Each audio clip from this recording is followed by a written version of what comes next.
Hey, what's up, fish family? I hope everybody's doing well. Before you click out of this video, I just want to invite you to stick around for a little while. Today I'll be talking about a subject that not a lot of the FishTube community hobbyists speak on, and also be giving some tips and advice regarding this subject that I'll be speaking of. And as you watch the video and you do not like what you're seeing, you're just welcome to click out. But if you enjoy it, I just invite you to share it, because I think it's something where everybody in the hobby would benefit, both freshwater and saltwater, also brackish. But anyhow, I'll see you guys pretty soon, and thank you for all those who stayed tuned to this video.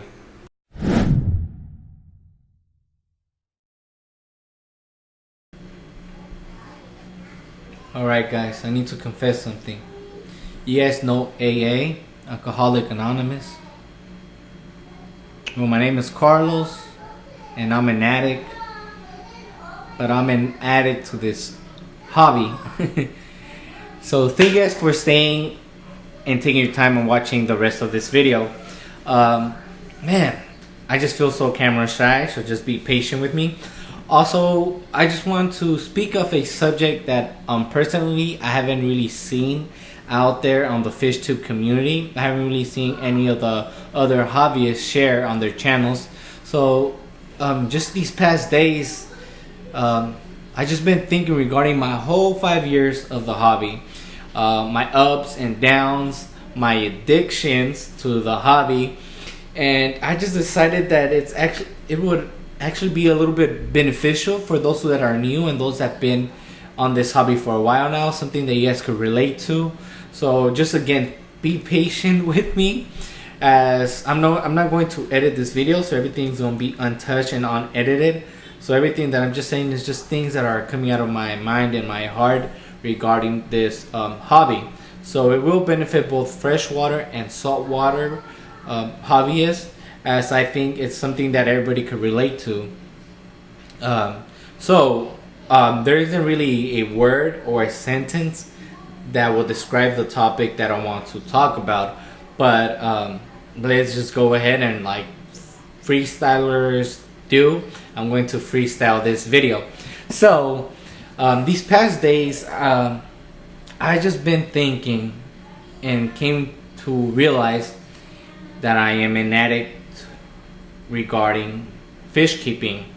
I wanted to keep every type of fish. I wanted to keep every type of fish tank setups. I've had tanks, planet tanks, 30 tanks, discus tanks, African cichlid tanks, South American cichlid tanks, guppies, betas, everything from the freshwater side. I try to keep brackish, which that didn't go well, because I tried to. I didn't do it, but I tried to. That was an addiction. I went to try to set up a reef tank, unsuccessful, then went again, fish only, then tried to do a reef tank, but it was sort of a addiction to the point that it's something that I didn't plan. I just did right away, pulled the trigger, and things went bad for me. So on today's video, I just want to give you guys tips, and just for you guys to relate. Many of us we do not invest money to the hobby. We could probably say we invest in ourselves, in our pleasure, in something that we could get entertained, or it could bring peace into our minds and lives. But on the other hand, is we have wasted money, we have wasted time, and we have wasted resources. And today's video is just something that I want to share, that I personally haven't seen no one really talk on this topic. So I just want to help all of us to save money and to save time. So like I said, I'm an addict on fish keeping. I try to keep every type of tank, and all these tanks that I have set up in the past, I don't have any of them. Why? Because I set up a tank, I get tired of it, I set up another tank, and it goes on and on and on. So what happens? I lose equipment, I lose money buying fish, buying plants, buying corals, buying lights, buying tanks. All that is lost. Um, Also, I was never really successful. Why? Because the tanks, they never matured, they never flourished. Being freshwater planet tanks, reef tanks, they never matured. I never had a tank that was set up for longer than 1 year, 2 years. I've always set them up 6 months, got bored of them, got a new tank, new species, new planet tank, new reef tank. Um, so what I'm just trying to let you guys know, for those that are new or been in the hobby for a while, it's just something we need to think about and tell ourselves, do I really want to have this tank? How long do I want to have this tank for? If this is something I want to go on more than a year. And second, the equipment. When I started getting into the hobby, I watched so many videos on YouTube, so many discussions online, Facebook, forums, and when you get into the hobby, stay true to one setup. What I'm trying to say, don't watch a lot of videos from different YouTubers or different people that have different setups, because you're just going to get unnecessary things that aren't really that you won't really require. So let's just start first with the freshwater side, since I did start in the freshwater side of the hobby. Okay, so before you start a freshwater tank, either you want to have a community tank, an aggressive tank, predator tank, planet tank, discus tank, decide, because don't go what I've went through, which I set up all these tanks, and to this day I have none of them. Only have one planet tank now. But man, I bought so many tanks that I lost on. I bought so many lights that I lost on, so many heaters that I lost on, so many filters that I lost on. So just do your research before buying a equipment. Regarding what type of fish tank setup you're going to do research on the equipment, on the fish, on the substrate, on the rocks, whatever you're going to add. Do your research on that fish setup that you're going to have. This way you will save some money.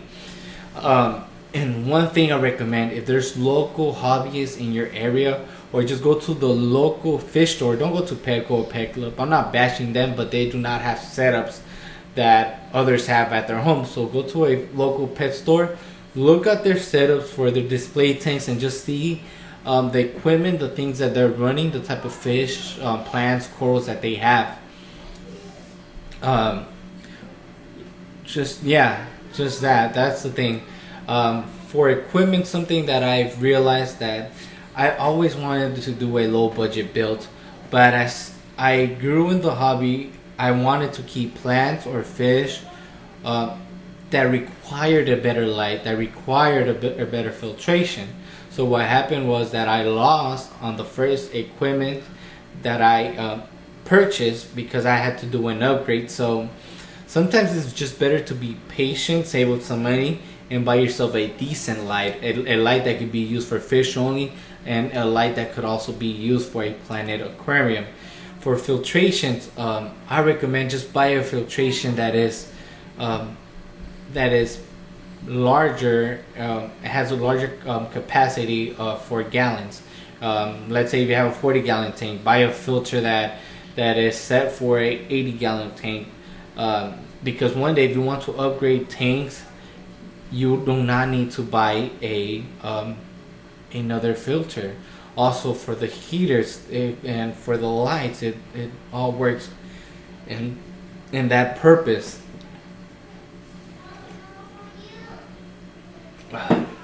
Man, sorry. Like I said, it's going to be an unedited video, so if it bothers you that I'm drinking some water while I'm recording the video, I'm sorry, but I'm just thirsty and I'm talking a little bit fast, so I need to drink some water to slow myself down. Man, yeah. So freshwater, I realized that for the freshwater, I never made my mind of what type of fish tank setup I wanted to do. I kept discus, I kept cichlids, planted tanks, and these tanks were just set up for a while, and then I just got rid of them. Just be patient when you set up your tank. Give it at least a year, and if it's just not working out for you, then just take your time and think on what type of setup you're going to want. Also, there's so many people out there that always want to push products, that always want to push unnecessary equipments that are not even necessary. Let's say a planet tank. Okay, so when I did my first planet tank, I went dirty, but first when I got my first plants, I just had a regular gravels, and I had a regular lights, but no one at the big box store told me what were the requirements for keeping a plant. So what happened was that I lost the plants, and then I started to do some research, and I got into doing a dirty planet tank.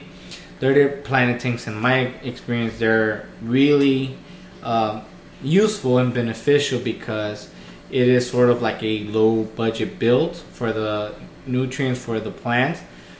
But something that I just didn't like about it was that every time I would replant the plants, the dirt would just float on the water.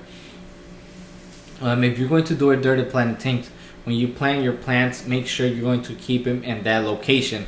Also, realize that as time flies by, this plant's going to grow big, and it's going to require some of the territory, some space in the water. So just make sure you do that. Okay, so anyhow, so right now I have a planet aquarium. I didn't take my time to do the research. I got sand because right now I'm using sand for the substrate. I got sand because my saltwater tank has sand, and I wanted to compare both of them. Kind of have like the same look, just one being freshwater, one being saltwater. I didn't do my research on what the plants required, being the nutrients. So what being sand a fine substrate, the plants float. Sand isn't really beneficial for plants. I bought root tabs, and I did buy some fertilizers for the water column. I failed on the water column fertilizer because I have no plants that benefit of it, since most of my plants are rooted plants that they feed off their roots. So the root tabs were beneficial, but one thing of the sand, sand is good, but for what I was trying to achieve, I wanted to achieve a carpet effect. It's not useful because the plants, these little dwarf baby tears or Monte Carlos or dwarf hairgrass, they will float because the substrate is so fine that it's so light that if you just move it around, the plants will float. So just do your research. Don't be like me. Just take your time, save your money, buy yourself some good substrate, buy yourself some good light, some good filtration, and buy the fish that are going to benefit of your setup.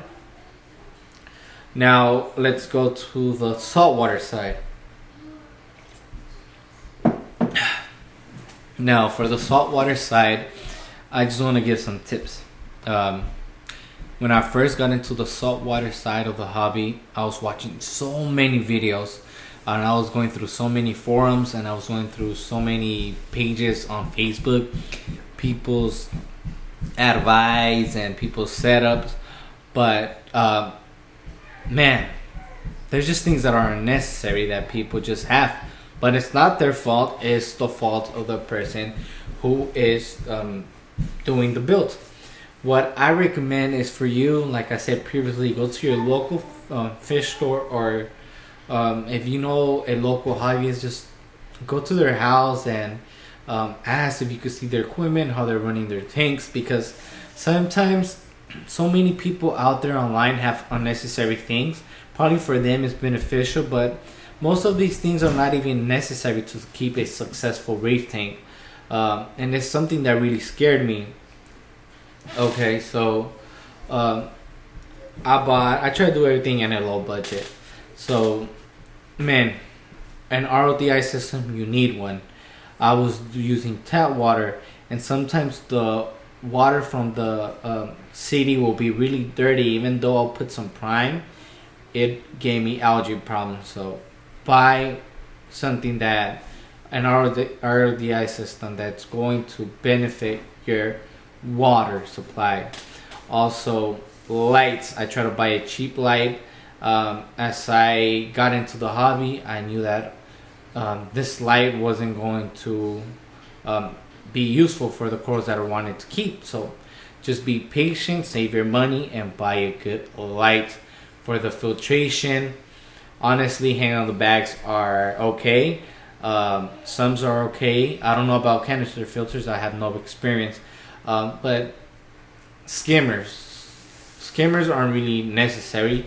They are beneficial, but they're not necessary to keep a successful tank. Right now, we have 2 saltwater tanks, reef tanks set up at our home. One is my wife, the other is mine. Mine has a skimmer, her doesn't, and both tanks are doing well.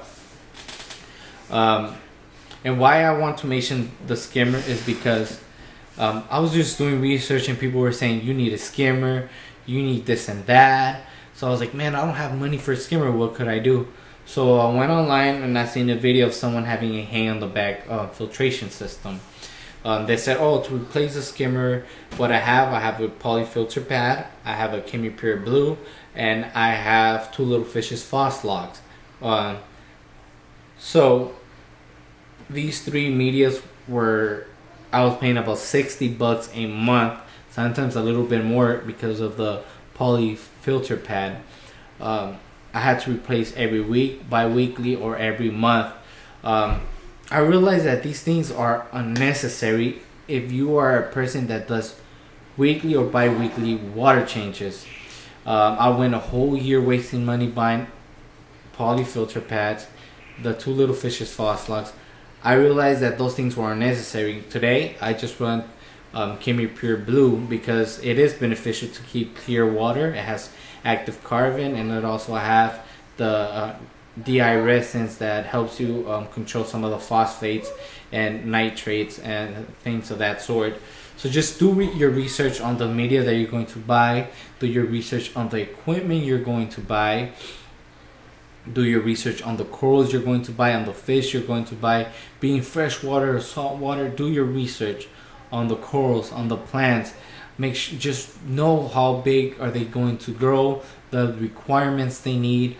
For the fish as well, make sure what are the requirements for the fish. What are they feeding? They're feeding. They're feeding. What's that word that I'm looking for? Their feeding habits. Their aggression, what type of fish could they get along with, and how big are they going to grow. Us being in this hobby, we want to have everything, but man, the ocean is so big, the river is so big, the lakes are so big, there's so many fish, so many plants, so many corals, and we could just keep so few of them. So just whatever's your favorite, keep it. I love planet tanks, that's why I have a planet tank. I love reef tanks, that's why I have a reef tank. Man, I would love to keep a South American cichlid tank. I would love to keep an African cichlid tank, but it's just something that I can't do. Why? Because I don't have enough times for them, I don't have enough room for them, and I do not have enough money to keep all those type of setups of all those type of fish, their food and their equipment and things like that. Sword. Like I said, I'm just throwing things out there. So I hope you guys could benefit of this video that I'm doing. Man, like I said, it's just something I've been thinking about these past days, of just so much money lost, so much time lost, so many tanks that I have bought, so many filtration equipment I bought, so many lights that I have bought. But I don't regret anything because it's just a learning experience. But I wouldn't want anybody to go through this experience, so that's why I'm making this video, to tell you guys just to take your time, do your research on what type of tank you're going to keep. If you want to keep a reef tank, buy the necessary things that are required for a reef tank. To keep a reef tank, to be honest, all you need is a good light, you need some good substrate, sand, and you need some rocks. I invested in ceramic rings. I invested in the bacteria boost bottles, and that's pretty much it. Like I said, I only have Chemi Pure Blue. In one of the tanks, I have a skimmer, and both of the tanks are doing well. The corals are growing. Now for the planet tanks, if I could go back, or think, honestly, I'm thinking of even sending that tank. If not, just swapping the substrate, because I went wrong going with sand, because